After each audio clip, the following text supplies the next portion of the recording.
Gilbert Burns versus Jorge Gamebred Masvidal. And I think part of the reason why the Miami rumors are out there is because of this fight and the Florida tie-in to both of these athletes. But we've always sort of thought, Kenny, if Miami was going to get done, it was going to be a fight card centered around Jorge Gamebred Masvidal, who thrice turned down Gilbert Durinho Burns in Rio and I guess other places. And looks like on April 8th it shall be done. How would you early handicap Gilbert Burns and Jorge Masvidal? It's a great fight.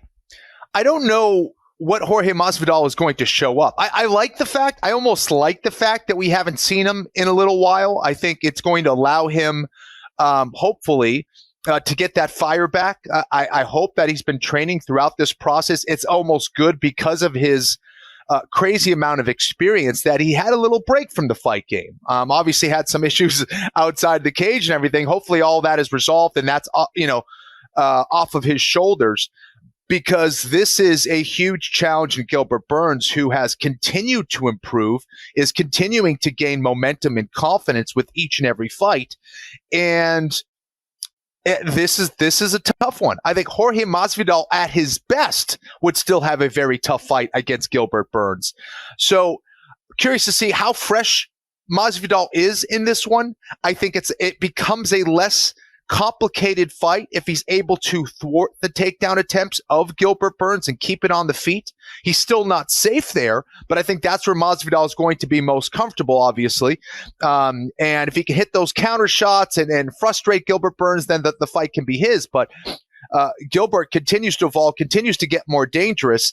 And I think there's more ways for Gilbert to win this fight than there is for Jorge Masvidal.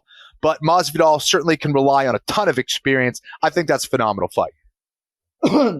Gilbert seems to be out the backside of the love to strike era of his career.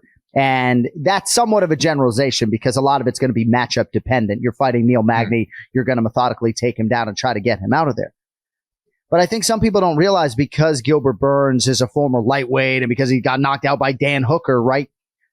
Just the physicality combined with the technique on the ground, right? I just think it's a recipe for disaster for most guys in the welterweight division. And I think if Gilbert Burns is going to win a championship, he's going to ride his jiu-jitsu there. And so I think in this matchup, you're going to see more of the same. Even if Gilbert thinks that he can beat Jorge Masvidal in a kickboxing match, and even if other people think that George has the best boxing in the UFC right now, I think Gilbert's going to pursue takedowns, probably get it, and, try to fight that type of fight. Like, I think that's what we're going to see from Gilbert moving forward in almost every matchup, short of fighting maybe Bilal Muhammad and some of these other guys.